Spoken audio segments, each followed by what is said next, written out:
Yang berusaha Encik Khairul Azmi Ishak, Timbalan Pendaftar Fakulti Sains Sosial dan Kemanusiaan.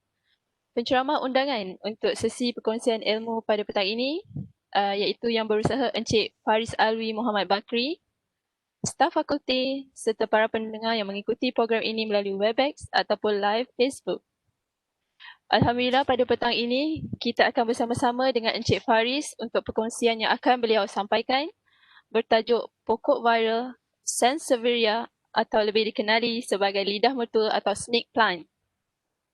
Sepanjang sesi perkongsian ini dijalankan, saudara boleh mengajukan sebarang soalan atau kemusykilan jika ada di ruangan chat Webex ataupun komen di FB Live.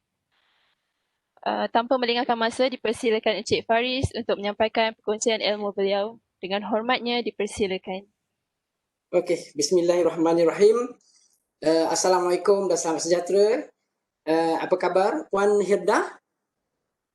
Okey, terima kasih Puan Hirdah atas perkongsian atas kata-kata aluan tersebut. Alhamdulillah, terima kasih. Puan Hirdah sihat? Sihat, Alhamdulillah. Sihat, Alhamdulillah. Okey, sedikit sebelum tu Puan Hirdah tahu tak apa perbezaan Puan Hirdah dengan gula? Alamak. Perbezaan Puan Hirdah dengan gula di pejabat, kalau di pejabat kami gunakan gula tu untuk maniskan minuman. Tapi Puan Hirdah di pejabat sebagai pemanis di seharian kami di pejabat. Okey, terima kasih. Okey, alright. Saya nak yelah maklumlah kekok kan. Biasanya saya berhadapan dengan pelajar. Kali ini berdepan dengan teknologi yang macam ini. Okey, terima kasih Puan Zafiah Umar. Okey, terima kasih. Terlebih dahulu saya kata-kata aluan kepada yang dihormati. Saya ingin mengucapkan ribuan terima kasih yang dihormati Prof. Dr. Zaidatun binti Tasih iaitu dekan, selaku dekan, Cik Khairul Azmi bin Ishak iaitu timbalan pendaftar bagi Fakulti Sains Sosial dan Manusia. Okey, dan saya mengharapkan lontaran ilmu saya pada hari ini dapat dimanfaatkan bersama tuan-tuan puan-puan yang berminat tentang tumbuhan-tumbuhan. Okey. Seperti mana yang sedia maklum, tajuk yang saya pilih pada hari ini adalah sebuah tajuk yang di mana sebuah pokok menjadi viral ketika PKP, tak silap saya, PKP 2, PKP 2, di mana sehingga menjadi viral menyebabkan harga jualan hingga menjangkau ratusan, dan saya sendiri pergi ke nursery tersebut. Saya dapati sepatutnya Sansevieria ni adalah berharga dinayan lebih kurang RM50 ke bawah. Dia telah menjangkau sampai 150, 200 dan lebih daripada itu saya jumpa. Okey? Okey, dan seperti mana yang kita tahu, tajuk yang saya pilih adalah sebuah pokok iaitu Sansevieria. Okey. Saya telah membahagikan beberapa slide mengikut bab dan topik. Okey, terlebih dahulu saya bagikan topik tersebut. Okey. Pada bahagian yang pertama, saya akan menyentuh bahagian pengenalan. Apakah tumbuhan Sansevieria? Kenapa viral? Apakah tumbuhan Sansevieria? Iaitu tumbuhan yang bakal saya akan kongsikan di mana tak kenal maka tak cinta. Kalau tuan-tuan kenal, barulah nak bercinta kan? Mungkin. Okay. Dan sebab-sebab kenapa viral? Okay. Di ketika waktu PKP pada ketika waktu itu. Okay. Bahagian yang kedua, iaitu kenali tumbuhan. Okay. Iaitu kenali tumbuhan, saya akan menyentuh daripada segi ciri-ciri luaran, dari segi daun, pembukaan struktur, warna, akar sebagainya, dan kemudian habitat, okey, di mana asal tumbuhan ini sebelum sampai ke Malaysia mungkin, dan juga saya menyentuh berkaitan dengan pembiakan, bagaimana ingin perbanyakkan tumbuhan-tumbuhan anda, okey, dan juga kepentingan tanaman, iaitu saya akan menyentuh kepentingan tanaman, tujuan dan objektif. Kenapa pemilihan pokok ini, Sansevieria ni, sebagai tujuan dan objektif untuk penanaman kita adalah untuk apa? Okey. Okey, dan bahagian seterusnya, keperluan asas serta penjagaan tumbuhan, yang di mana setiap tumbuhan tidak lari keperluannya untuk memerlu memerlukan keperluannya adalah dari segi air, udara, cahaya dan nutrien. Okey. Bahagian yang seterusnya 4, saya akan adakan amali bersama anda bagaimana ingin membuat campuran medium yang terbaik serta pemasuan. Dan yang terakhir sekali adalah soal jawab. Okey, tapi untuk makluman tuan, jika ada sebarang soalan dialu-alukan. Okey, mungkin ada kejutan, mungkin ada kejutan. Soal jawab di mana tuan-tuan boleh ajukan soalan pada chat room di Webex ataupun di ruang komen di Facebook. Saya akan perhatikan jugalah pada yang sama, saya akan buka answer, saya akan tengok Facebook jugalah. Di mana kita akan buat two way lah, mana ada ask a question sebagainya. Okey, saya tengok di sekejap. Okey, tuan-tuan boleh ajukan soalan di situ. Okey, nampaknya dah ada lah. Okey, belum ada soalan lagi sebagainya. Okey, dan seterusnya, next soalan yang seterusnya, slide yang seterusnya. Okey, saya akan menyentuh topik pertama, iaitu pengenalan.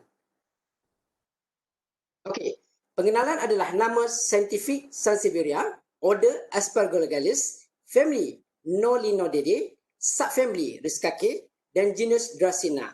Okey, saya akan menyentuh dulu apa itu nama saintifik. Untuk makluman tuan-tuan, nama saintifik ini diambil oleh pengkaji-pengkaji atas penyelidikan penulisan oleh ahli-ahli biologi. Bermakna untuk ketepatan mencari sesuatu tumbuhan untuk mengenal sifat atau bentuk cara pertumbuhan, nama saintifik adalah rujukan yang paling tepat dan betul. Okey, nanti saya akan sentuh kenapa saya kata tepat betul. Okey, dan dari segi order ni, Aspergillus adalah sejenis pokok yang dikategorikan, Sansevieria ni dikategorikan sebagai pokok yang berbunga. Kita tak sangka dia berbunga kan? Okay. Dia adalah pokok yang berbunga dan jenisnya adalah Dracaena, iaitu Dracaena dia ada berbuah. Dia ada berbuah dan berdaun hijau. Okey, tuan-tuan, puan-puan yang dihormati, okey, saya akan bawa tuan-tuan mengenali apa itu nama saintifik. Okey, di pencarian website, anda tuan-tuan puan-puan, okey, boleh rujuk kepada www.theplantlist.org. Okey, di mana di sini anda boleh buat pencarian yang tepat, okey, bagi setiap spesies. Okey,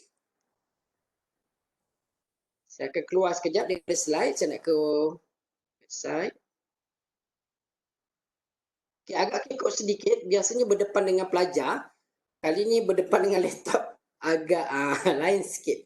Okey, bagi pemburu-pemburu Sansevieria, okey, di sini adalah website yang sepatutnya anda rujuk. Okey, di mana secara rasminya telah diwujudkan oleh ahli-ahli biologi. Okey, di mana nama saintifik telah diwujudkan bagi setiap spesies. Okey, ini adalah the plant list. Okey, saya pergi ke bahagian search. Okey, saya type. Okey, sorry. Okay, Sansevieria. Okey, saya search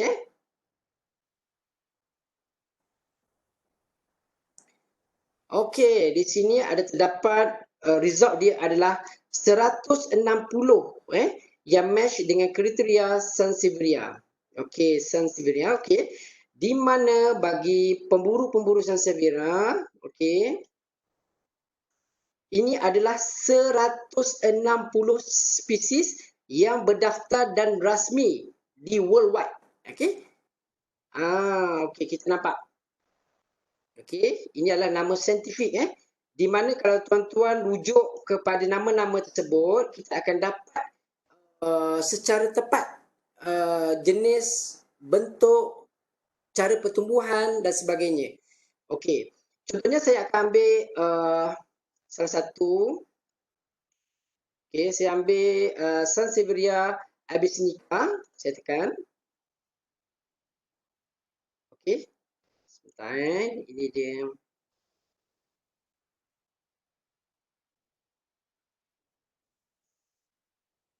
Okey, saya ambil sensitivity. Ya. Oh, sorry. Tak ada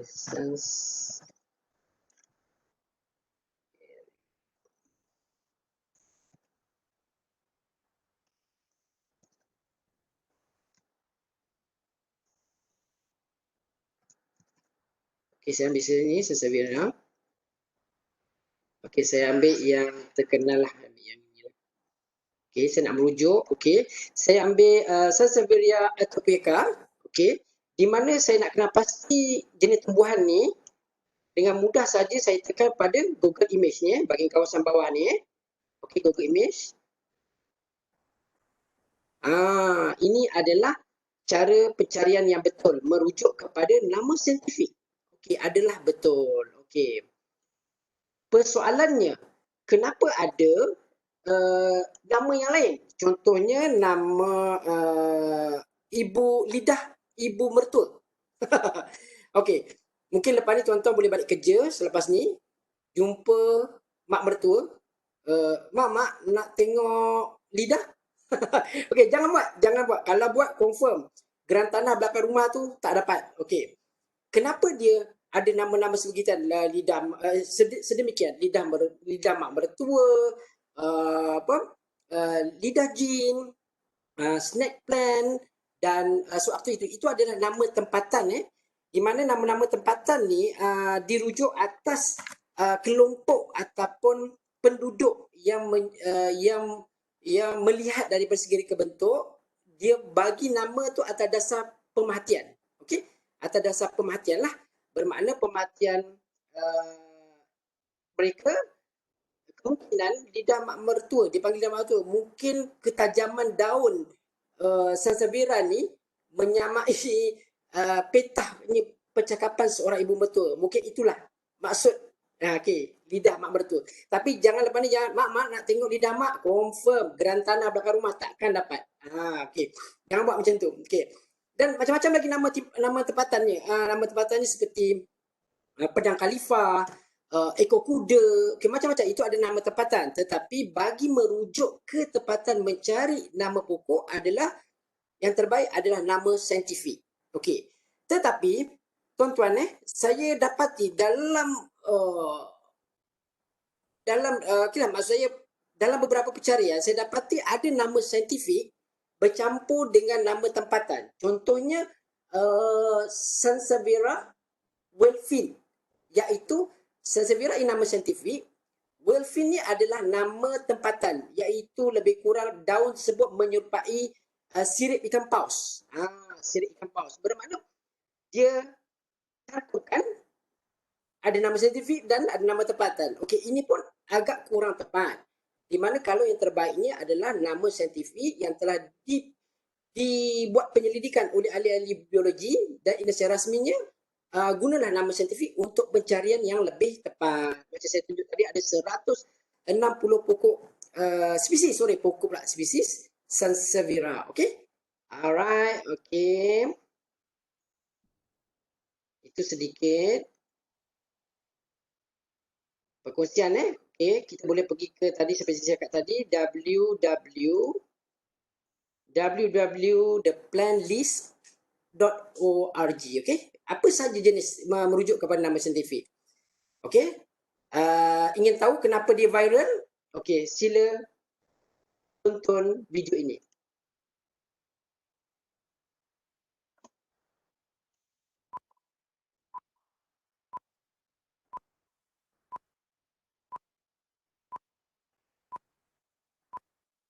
Semua pernah mendengar bahawa pokok boleh menjadi pembersih udara, dan secara tak langsung udara lebih bersih dan berkualiti. Berpandukan penyelidikan NASA pada tahun 1989 dan telah disahkan oleh pakar sains penyelidikan, menunjukkan kebolehan tumbuhan boleh membersihkan udara. Ahli sains telah mengumpulkan beberapa jenis tumbuhan dan meletakkan di dalam ruang kebuk dan telah melepaskan gas kimia seperti berikut. Selepas tempoh 24 jam dan membuat ujian kualiti udara di dalam ruang kebuk tersebut, dan didapati beberapa tumbuhan dapat menyingkirkan gas kimia sehingga 90%. All the plants they have in their list are just very common house plants. Oleh itu, tumbuhan apakah yang mempunyai daya pembersihan udara yang tinggi? But I think they picked them because they were looking at things that people would have in their environments, as opposed to some exotic, weird tropical plant that nobody knows anything about. Dalam penyelidikan NASA, ini adalah tumbuhan yang terbaik dalam pembersihan udara dengan kadar penukaran karbon dioksida kepada oksigen yang tinggi. Tetapi, adakah pokok yang lebih besar, mempunyai daun yang banyak, mempunyai kadar penukaran yang lebih tinggi? So a big leaf plant is probably potentially able to exchange more things with the air than something with little needle leaves. Dan paling lasak dan penjagaan yang rendah. I'll tell you the one in there that's probably the hardest to kill is the Sansevieria, the mother-in-law's tongue. Kesimpulan, di dalam kategori pokok yang tahan lasak dan kurang penjagaan adalah semestinya Sansevieria.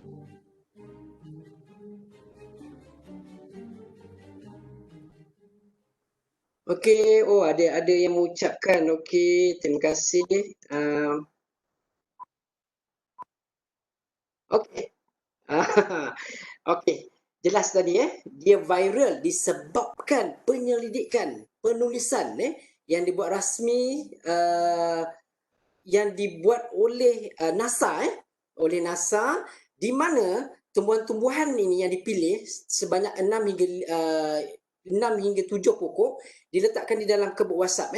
Kebun WhatsApp sudah semestinya ia adalah dalam ruang yang kecil. Okay? Dan dilepaskan gas-gas ini seperti mana tuan-tuan puan-puan melihat tadi, gas-gas tersebut berada di dalam perabot-perabot kita. Okay, seperti cat sebagainya, glow sebagainya untuk kekemasan perabot, ada bahan kimia tersebut. Dan hasil penyelidikan tersebut, ia benar mampu menyerap, tetapi boleh membersihkan udara. Tetapi untuk secara efektifnya, untuk ruang yang lebih besar memerlukan lagi pokok yang lebih besar dan pokok yang lebih banyak. Okey. Dan seperti mana rujukan saya yang menyatakan dalam ruang yang lebih besar seperti 20 kaki dan 20 kaki memerlukan hampir 50 hingga 60 pokok untuk menyerap, membersihkan udara. Okey. Daripada segi bahan menyerap udara, bahan kimia lah. Okay, di mana kita sedia tahu apa-apa tumbuhan akan menyerap karbon dioksida melalui proses fotosintesis dan terhasilnya oksigen untuk kegunaan manusia dan sebagainya lah. Okey, itu punca dia viral. Cuma ada yang viral yang tak betul, di mana pokok lidah mertua Sansevieria ni, lidah jin ni dikatakan mampu memerangkap abuk, krik-krik lah. Okey, pandangan peribadi saya, apa saja bukan pokok, kalau kita letak objek, sudah pastinya abuk akan datang. Okey, dan kalau kita menggunakan alasan pokok ni boleh memerangkap abuk, adalah tidak tepat. Bermakna ukuran yang betul bagi menunjukkan pemenang pokok Sansevieria ni adalah dia pertama, dia mampu menukar kadar karbon dioksida ke oksigen lebih baik. Okey. Yang paling terbaik sekali yang kedua, Sansevieria terpilih di dalam pokok yang tahan lasak. Okey, di mana pokok ini dikategorikan sebagai pokok hard to kill. Okey, bermakna cukup lasak, tapi kita tengok macam mana lasak dia. Cuma tadi saya peliklah tadi apa Dr. Dennis Stevenson tadi, pakar penyelidikan di New York Botanical Garden. Dia boleh faham saya cakap bahasa Melayu tu. Tak tahulah kot, mungkin dia pernah duduk kat Malaysia lah. Mungkin. Okey. Terusnya, saya akan menyentuh sedikit ciri-ciri luaran pokok Sansevieria. Okey. Pertama, saya akan menyentuh bagian daun. Okey, daun peratusan warna hijau banyak. Okey, ini menunjukkan untuk makluman tuan-tuan dan puan-puan, apabila warna hijau lebih banyak, ia menunjukkan kandungan klorofil lebih tinggi. Okey. Bermakna warna hijau tersebut memerlukan cahaya yang lebih tinggi sedikit berbanding dengan pokok-pokok yang berwarna lain. Okay, jelas Okey, dan kemudian tekstur. Okey, saya ambil pokok lah. Okeylah, ambil ni. Okey, tekstur dia licin. Di hujungnya ada ketajaman mana-mana bagi pokok yang meninggi, dia 90% dia akan tajamlah hujung. Mungkin ini kot disebabkan dipanggil lidah mak mertua. Lidah mak mertua tajam peta bercakap, mungkinlah. Okey, dan dalamnya ada kandungan cecair sap Okey, tapi kandungan cecair tersebut adalah 70% sahaja. Kerana dia agak sedikit kerana dia bukan batang, dia daun Okey. Seterusnya, pokok sansevieria ni adalah berbuah. Okey, seperti mana tuan-tuan, puan-puan tengok, buah dia apabila mula tumbuh adalah berwarna hijau dan apabila tempoh matang, dia akan berwarna jingga ataupun mudahnya warna orange lah kot. Okey, macam itulah warna orange kemerahan Di mana kalau dah matang, kita dah boleh petik, kita boleh menjalankan proses germinasi, iaitu proses pembiakan biji benih dan sebagainya. Okey. Dan akar saya sentuh akar. Okey. Bagi akar yang baru keluar adalah berwarna hijau muda ataupun pucat kecerahan. Saya tak ada. Ini dah hampir matang. Okey, ini pun dah hampir matang. Okey, boleh tengok ni dah hampir matang lah, hijau. Hijau pula, daunnya hijau. Okey, akar dia warna keperangan. Dia memang dah matang. Bermakna kalau soalannya, cik, bila kita hendak mula proses penanaman di pasu, bermakna apabila akar telah matang berwarna keperangan, kita dah boleh pindah ke pasu. Okey. Seterusnya, rhizome. Rhizome ni adalah istilah pertumbuhan di bawah tanah, iaitu mempunyai ruas, okey, dan buku, di mana di antara buku ruasnya akan keluar tunas yang kita akan gunakan untuk penanaman. Dan yang terakhir, pokok sansevieria ni berbunga. Okey, berbunga, bunganya berwarna kelabu keputihan.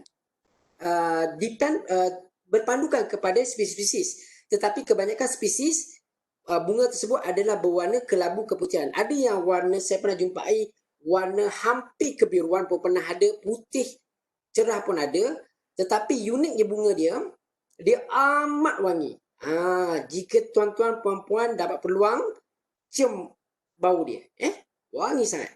Okey. Seterusnya habitat. Okey, peta dunia. Okey, ini peta dunia. Untuk merujuk asal penanaman pokok ini adalah dari negara-negara tersebut, iaitu India, Madagaskar dan Afrika. Dan kita sedia maklum negara-negara ini adalah bersuhu sederhana dan hampir kering. Dan secara tak langsung kita tahu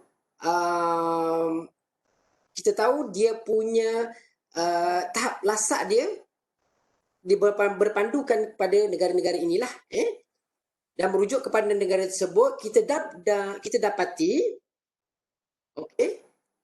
pertumbuhan adalah di tanah darat. Maknanya bukan kategori aqua, air sebagainya. Dia adalah tanah darat dan tanah yang tidak menakung air. Maknanya kadar penakунgan air adalah hampir tiada dan peratusan kelembapan rendah. Okey, bagi tiga-tiga negara ini. Ini habitat dia lah. Okey. Puan Reda, ada soalan ke apa-apa? Okey, setakat ni tak ada lagi soalan yang relevan lah. Okey, tak apa. Kebanyakan banyak memuji saya kan. Macam perkataan kacak, handsome, banyak kali keluar kat situ. Okey, tak apalah. Betul. Tak apa. Saya pun dah biasa dengan perkataan tu. Okey. Okey, kita teruskan. Okey. Okey, baru on track baru dah sampai on track. Saya punya mood baru sampai. Dah lama tadi. Okey, seterusnya kita masuk ke bahagian bab pembiakan. Okey, pembiakan. Okey, pembiakan pertama adalah keratan daun. Okey, tuan-tuan boleh lihat seperti mana ada sebelah saya ni keratan daun Okey, keratan daun. Saya gunakan keratan daun yang telah dipotong ataupun tidak potong Okey, cara-cara nak membiak bagi tumbuhan ini sansevieria, iaitu dengan cara pertama, iaitu keratan daun, buat potongan keratan 10 hingga 15 cm, di mana saiznya adalah saiz yang relevan daripada segi peratusan pertumbuhan. Jika terlalu pendek, bermakna peratusan pertumbuhan kurang. Okey, kemudian bahagian bawah dipotongkan serong. Okey, bermakna serong lah, kita ambil sini lah.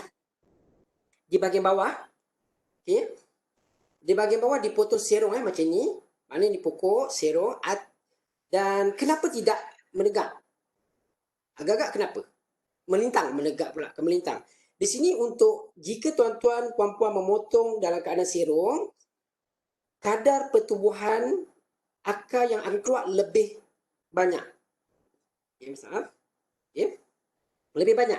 Sebab potongan serong ni adalah lebih luas berbanding dengan melintang macam ni. Di bahagian bawah, imagine macam ni lah.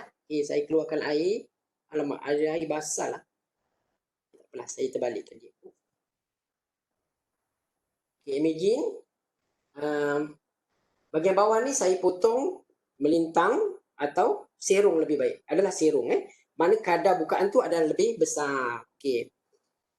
Bahan medium yang sesuai bagi penanaman pembiakan keratan daun adalah bahan medium adalah pasir dan air. Okey, mungkin menjadi satu kepelikan kenapa Cik Faris tak menyebut medium tanah, campuran tanah sebagainya. Okey, di mana saya sendiri telah buat permatian selama 40 hari, didapati bahan medium yang terbaik untuk pembiakan daun adalah pasir dan air. Okey, jika pasir dan air kita guna untuk penanaman keratan daun ni, pembiakan daun, pada hari yang ke-40 sudah mula keluar akar. Okey, ni dah keluar tunas dah. Okey, dah keluar akar. Sama juga dengan pasir. Okey, saya tak boleh buat pasir. Okey, pasir ada. Okey. Bermakna kalau kita guna tanah, tanah campurannya dia agak lambat sedikit. Sebab kenapa? Tanah ni mengandungi bakteria atau mikro. Dia akan berlaku proses, kemungkinan kalau dalam proses tersebut tidak berjaya, daun tersebut akan bereput, membusuklah, maknanya berlaku proses perebutan. Okey, kebaikannya dapat dihasilkan dalam jumlah yang banyak. Okey, kalau tuan-tuan puan-puan ada Sansevieria ni, okey, kat sini saya dapati dah dapat 1 pokok, 2 pokok, 3 pokok. Lebih kurang. Bermakna jika tuan-tuan puan-puan menguasai topik pembiakan ni, nescaya kalau pergi nursery tu, saya rasa tak payah beli apa-apa pun kot. Bermakna kita tahu spesies ni kita boleh biarkan pakai daun, spesies ni kita boleh biarkan pakai keratan batang. Kita ambil bahagian-bahagian ni lah. Tapi nanti nursery tak boleh buat bisnes pula. Okey, dan seterusnya keburukan dia adalah tidak dapat mengekalkan varieti ataupun spesies induk asal 100%. Di mana, okey, saya sendiri buat penanaman bagi Sansevieria tifasciata ni, yang ada lain kuning ni. Apabila dia membesar, dia akan menghasilkan Sansevieria yang berwarna hijau. Maknanya lain kuning ni akan hilang. Tetapi boleh kita dapat kembalikan lain kuning tu dengan proses pembajaan kembali. Maknanya dia akan baik pulih balik. Dan dia akan sampai tempoh matang, dan lepas pembajaan tersebut akan keluar balik lain kuning ni lah.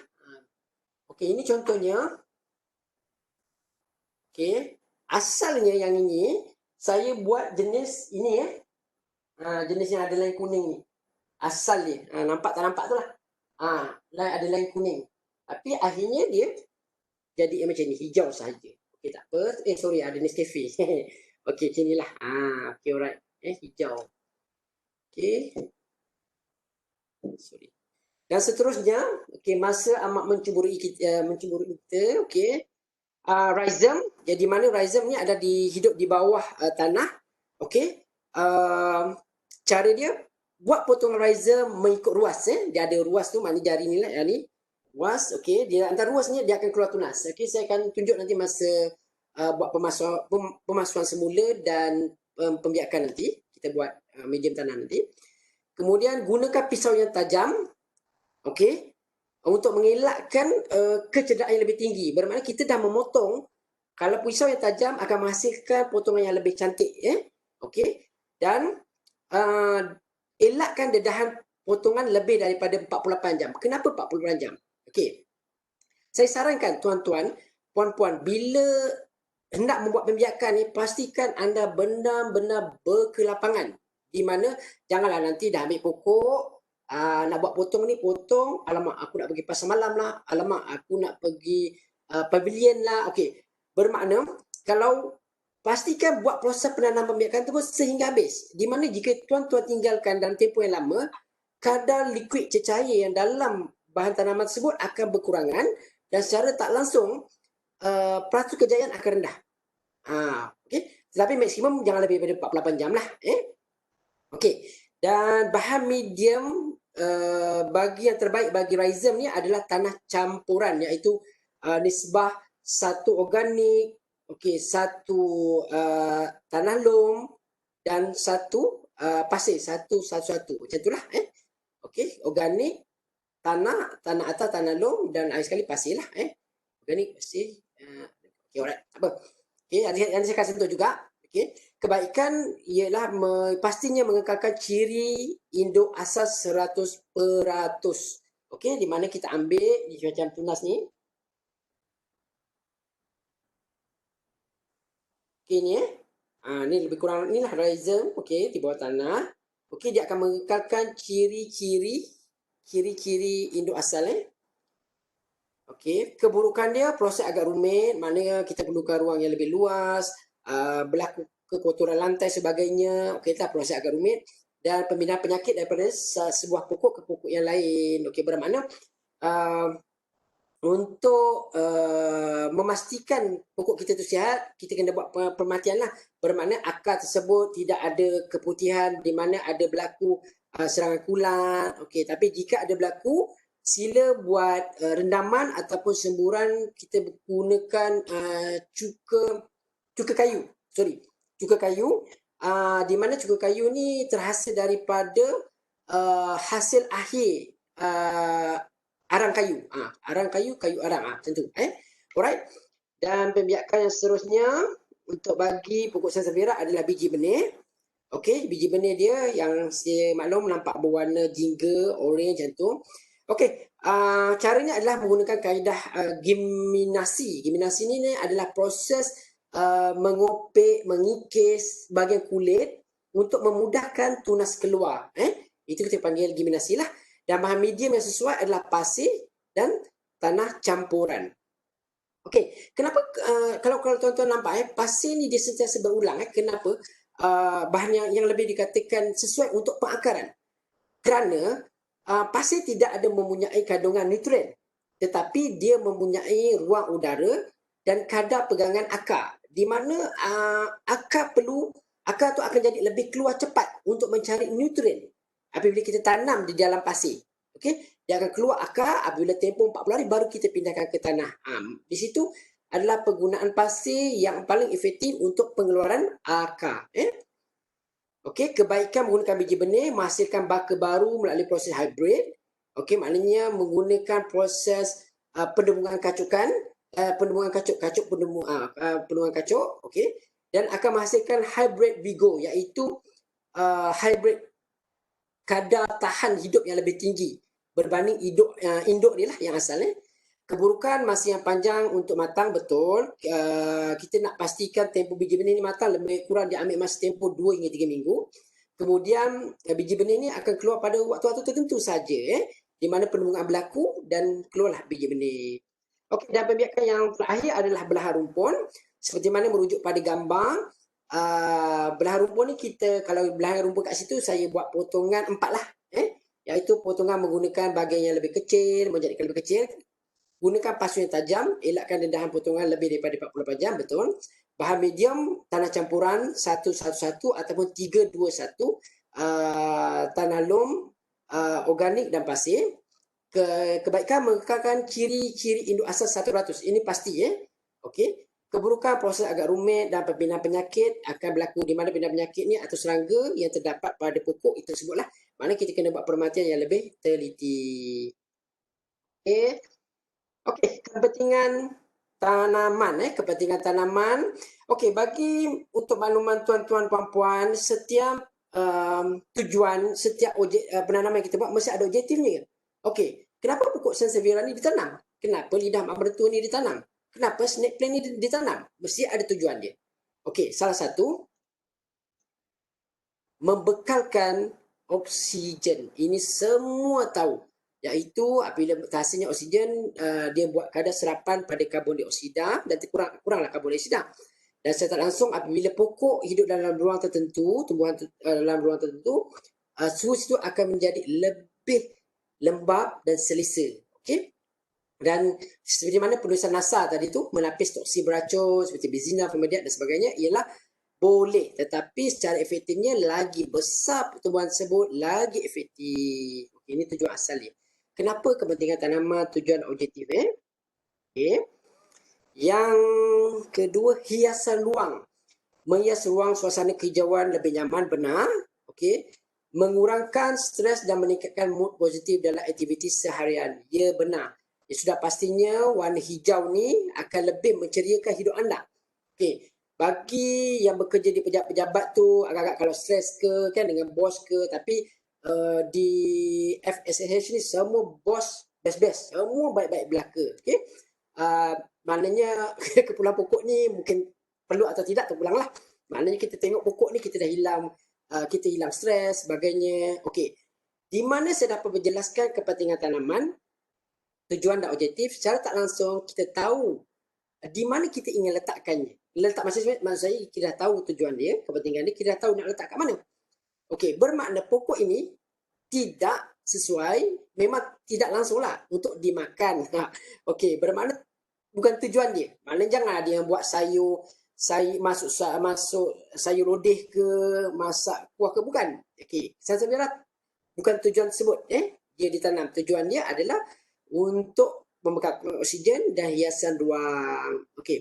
Seperti mana yang selepas tempoh viral itu berlaku, ada beberapa penulisan merujuk mengatakan penanaman pokok sansevieria di dalam rumah akan memberi kesan yang tidak elok, iaitu disebabkan medium tanaman menggunakan tanah campuran, di mana sedia maklum tanah campuran ni ada mikro yang bakteria, mana tak sesuai untuk bagi mereka yang mempunyai ketahanan daya tahan badan yang rendah.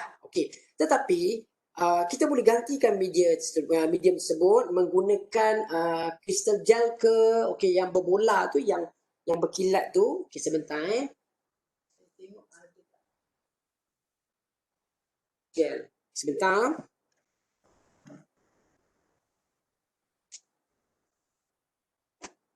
Okey, ini menggantilah penyelesaian.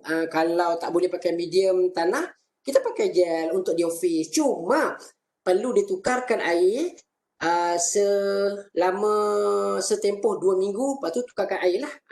Dan buat pemilihan gel ni untuk di pejabat, pilih yang mengandungi nutrien. Okey. Okey, seterusnya. Okey, saya sentuh akan keperluan asas. Okey, kita di hujung sekarang 3.10. Okey, keperluan asas. Okay. Pastinya belai dengan penuh kasih sayang.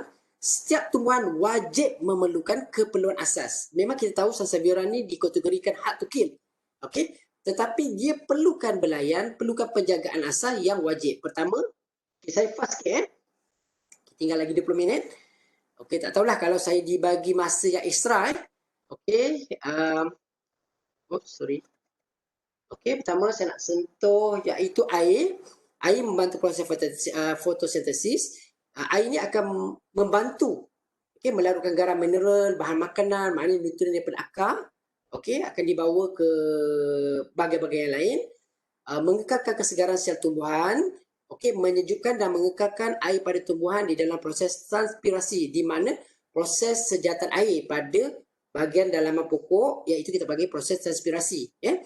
Di mana kalau tak ada air, pokok akan berlaku kekeringan.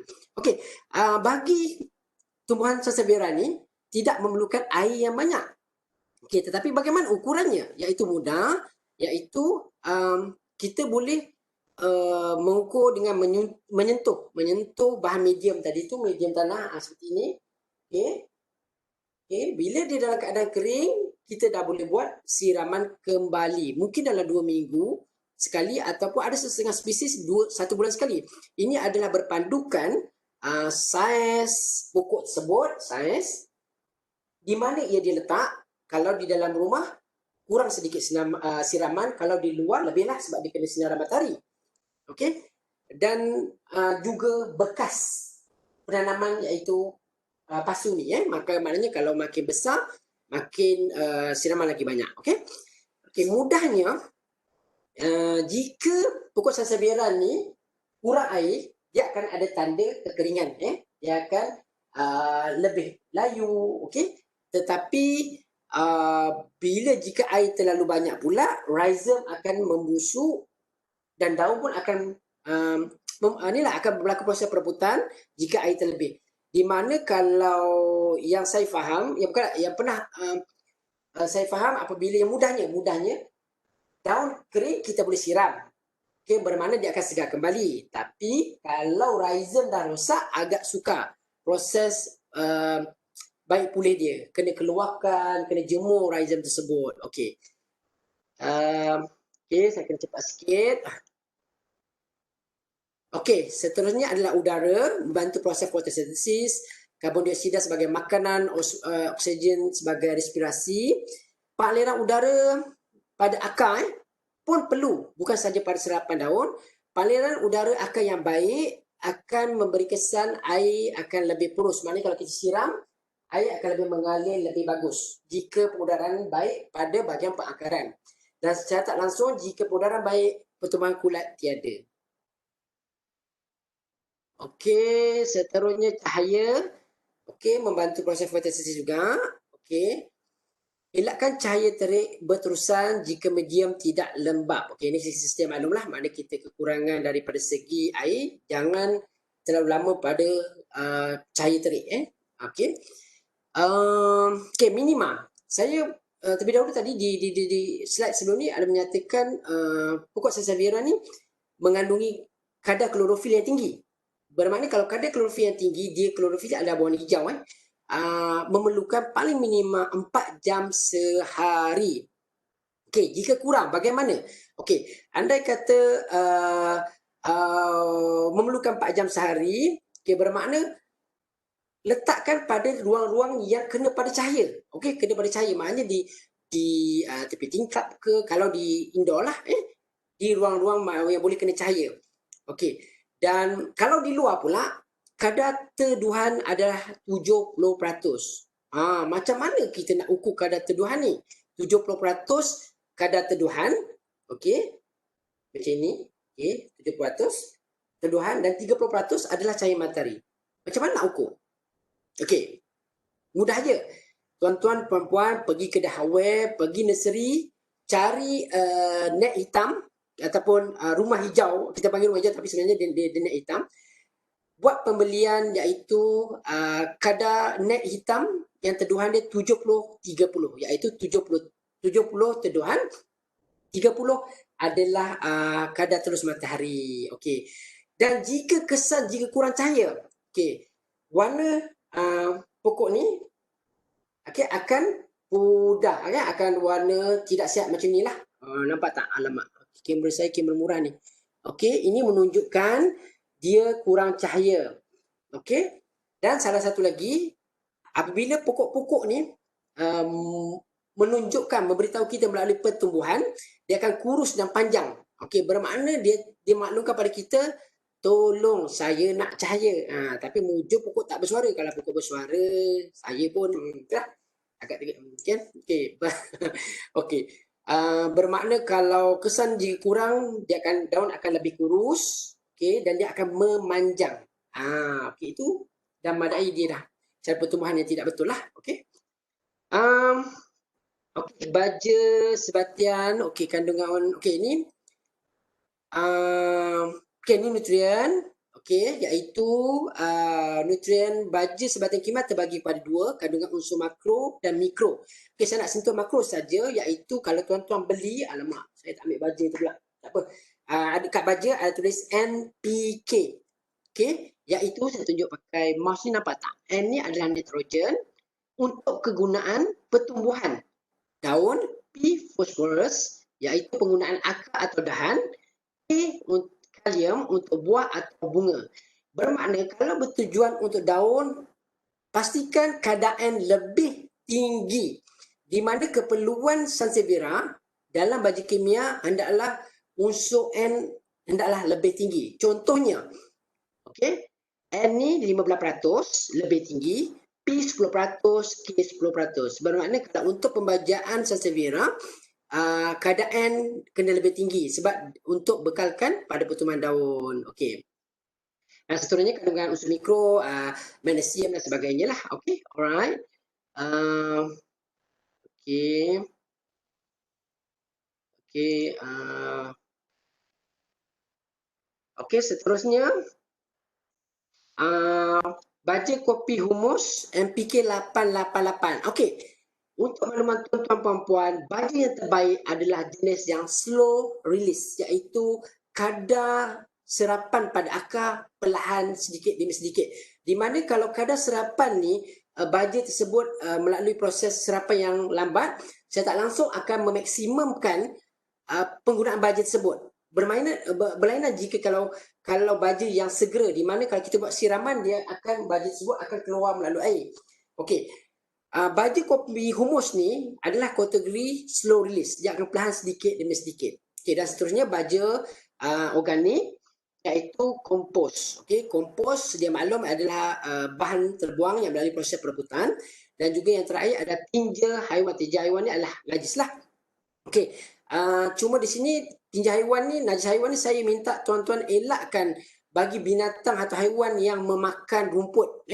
Di mana apabila dia makan rumput, saya tak langsung biji benih rumpai akan berada di dalam baja tersebut, kecuali proses baja tersebut telah melalui proses pembuatan yang lebih baik. Okey, bermakna dia akan matikan benih tersebut. Okey, tapi sedikit pengkongsian, kalau baja organik yang terbaik saya cadangkan dua, iaitu baja kelawar, okey, kerana dia hanya memakan buah saja, dan itulah, dan lebih kadar nutrien lebih tinggi, dan juga baja tai ayam yang telah diproses. Okey.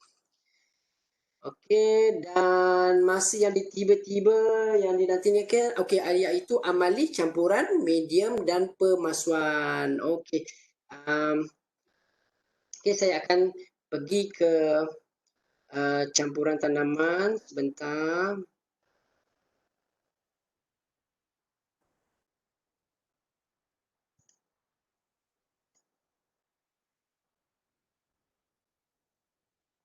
Okey.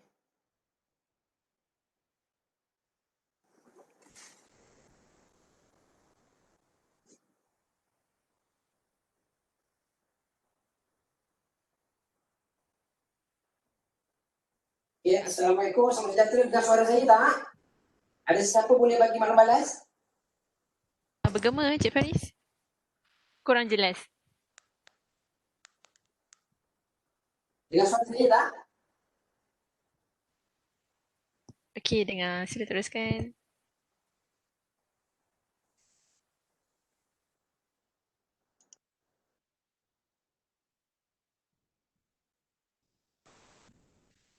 Dengar suara saya? Okey. Ada siapa dengar suara saya? Okey, dengar jelas.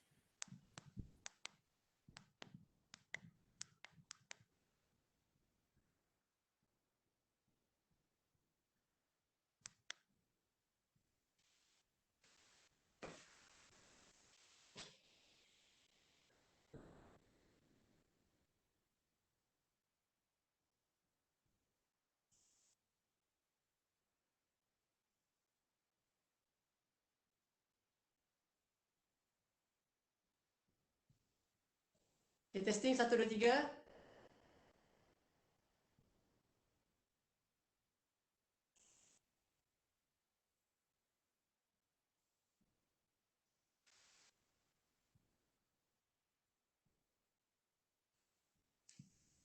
Okey, boleh dengar suara saya tak? Testing. Okey, dengar. Boleh siapa beri maklumat ni? Maklumat balas?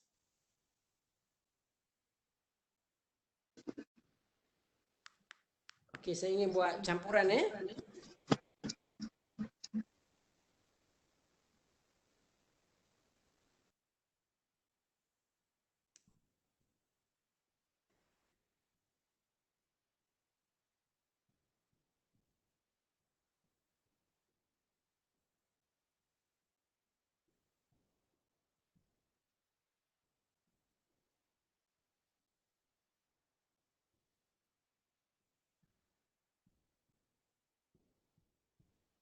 Okey, minta maaf ada kesilapan teknikal sedikit. Alamak. Okey, tak apa. Tak apa tuan-tuan. Okey. Nampaknya tak dengar suara saya Alamak.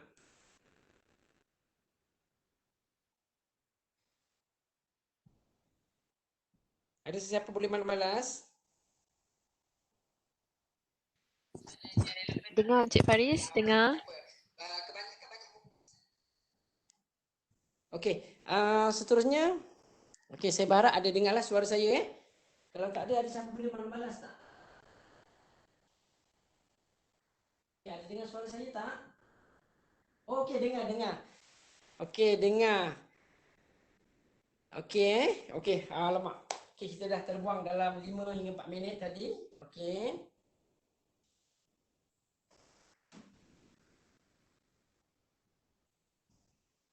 Okey, seberapa segera sebenarnya saya dah tinggal lagi baki 4 minit saja untuk perkongsian ini. Okey, ini adalah bahan-bahan yang kita boleh gunakan dalam medium. Okey. Ini adalah tanah liat berbola tanah liat. Okey, yang tuan-tuan boleh dapati di nursery. Okey. Kita gunakan medium ni boleh digunakan. Yang ini adalah sekam padi.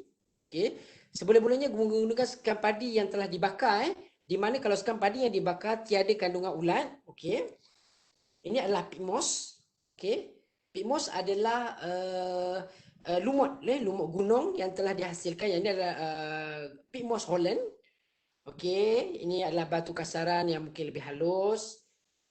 Pasir sungai. Okey, batu kasaran dan seterusnya. Okey, seterusnya saya nak menyentuh berkaitan dengan medium yang kita ingin buat campuran. Okey, ini adalah perlite. Okey, perlite adalah nampak Okey.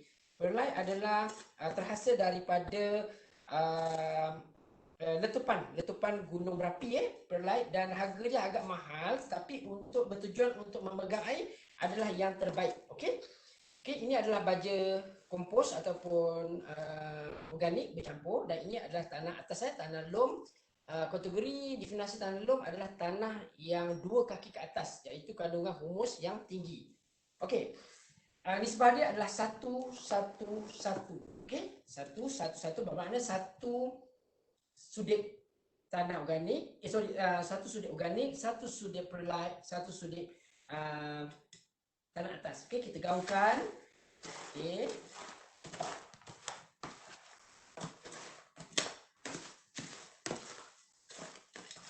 Okey.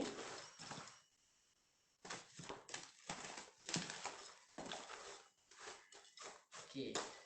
Masa pula nak dekat habis masa pula Okey, tak apa. Teruskan.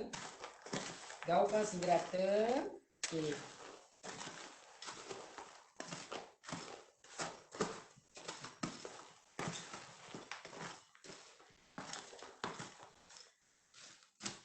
Okey. Encik Faris. Rata. Encik Faris. Okey. Ini adalah pasu kita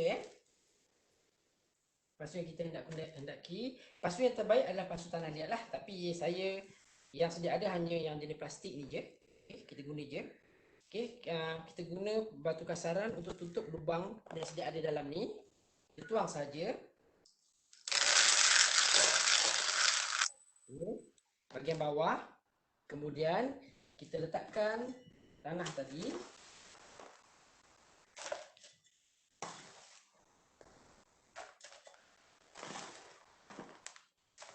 Okey. Okey, kita pilih pemilihan pokok. Tujuan pemasuan ni kita nak biarkan pokok yang terlebih tunas lah. Maknanya di tepi dan keluar macam ni kita nak ambil tunas sebut untuk dipindahkan ke dalam pasuan. Okey. Okey, saya ambil yang ini. Okey, kita bersihkan. Dia lasak sedikit.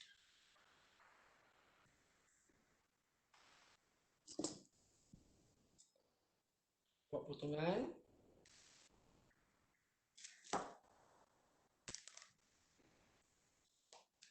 Okey. Okey, tuan-tuan boleh nampak ni ya. Akar matang dia dah berwarna keperangan Okey. Kita letakkan di bahagian tengah ni. Okey. Dan kita taruh baki.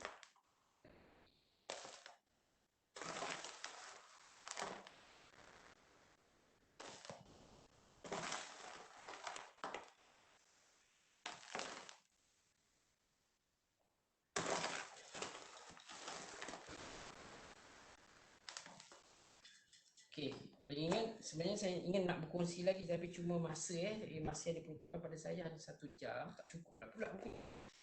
Okey, kemudian bila dah hasil, tuan-tuan tengok, kita tekankan keliling pokok untuk beri sokongan kepada pokok untuk elakkan pokok ni daripada tumbang.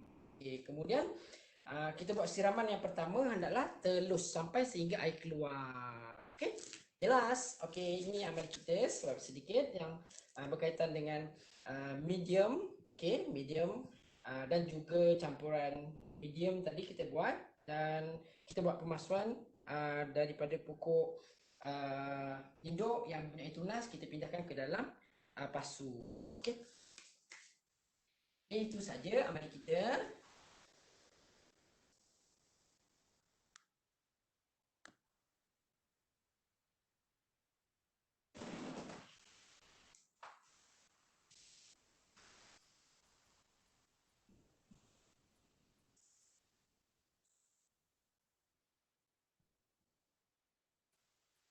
Encik Faris. Okey, terima kasih. Ya. Okey, dengar. Okey, baiklah tuan-tuan dan puan-puan. Demikian tadi ucapan ataupun perkongsian ilmu yang disampaikan oleh Encik Faris yang bertajuk Pokok Viral Lidah Mertua. Terima kasih Encik Faris. Dan sekarang saya buka sesi soal jawab sekiranya ada. Okey, ada satu soalan daripada chat box Webex. Okey. Okey, soalannya, apa beza pokok lidah buaya dengan pokok lidah mak mertua? Okey. Apa beza pokok lidah buaya dengan pokok lidah mak mentua? Okey, semua main lidah ya hari ni ya. Okey. Lidah buaya dia sudah pastinya ada spesies yang cukup lain daripada pokok Sansevieria. Okey, pokok lidah buaya ni kita boleh kaitkan dengan pokok aloe vera, betul? Okey, betul, pokok lidah buaya sama dengan pokok aloe vera. Di mana kandungan cair dia lebih tinggi. Okey, dan tuan-tuan boleh rujuk daripada segi cara pertumbuhan pun dia agak berlainan iaitu dia menggunakan kejap sebentar, dah bunyi alarm. Okey. Okey, untuk pertumbuhan aloe vera kita boleh gunakan daripada segi potongan pokok nenek, kategori pokok nenek, rumpun, rumpun. Tetapi untuk pokok Sansevieria ni kita boleh kategorikan pembiakannya 4 jenis, iaitu tadi saya dah ajar, iaitu daun, biji benih, rumpun dan rhizome. Bezanya cukup beza, dia adalah berlainan spesies dan tidak sama dengan pokok lidah mak mentua. Okey, jelas? Okey, saya harap Spesies yang berlainan. Jawapan dapat menjawab soalan tadi. Ada satu lagi soalan. Adakah pokok Sansevieria ni ada bahayanya? Okey, seperti mana yang kita sedia maklum, adakah pokok, yang sedia maklum sebenarnya bahaya adalah berpunca daripada kandungan tersebut. Okey, di mana ada penulisan daripada pusat racun, iaitu menyatakan ada kandungan racun di dalam pokok Sansevieria. Okey, benar, aku benar. Tetapi Okey, saya baru ada orang tegur nak tunjuk muka. Okey. Okey, benar memang ada kandungan racun. Okey, tetapi ingat objektif dia balik. Tujuan penanaman dan tujuan Sansevieria dipilih adalah untuk hiasan dan juga menghasilkan oksigen. Bermakna bukannya untuk makan. Bermakna kalau racunnya akan berkesan jika kita tergigit ataupun termakan. Bermakna soalan berbalik tadi, adakah ia ada racun? Ya, saya jawab ya. Tetapi ingat, tujuan pokok Sansevieria bukannya untuk dimakan. Jelas? Saya rasa Soalan jawapannya Faidah? sangat jelas. Okey. Okey, saya rasa itu sahaja soalan yang diterima. Semoga segala pertanyaan dan persoalan dapat terjawab dan kita dapat manfaat segala ilmu yang dikongsikan sebentar tadi. Okey. Baiklah tuan-tuan dan puan-puan, para pendengar semua, terima kasih sekali lagi kepada Encik Faris Alwi atas perkongsian ilmu. Sama. Terima kasih kepada Encik Khairul Azmi selaku penyelaras program-program online Fakulti Sains Sosial dan Kemanusiaan. Terima kasih kepada semua pendengar. Jangan lupa isi borang kehadiran untuk mata CPD dan semoga dipertemukan lagi di lain masa dan ketika. Untuk itu, sekian wabillahi taufik wa hidayah. Wassalamualaikum warahmatullahi wabarakatuh. Waalaikumsalam. Selamat petang, terima kasih. Sama.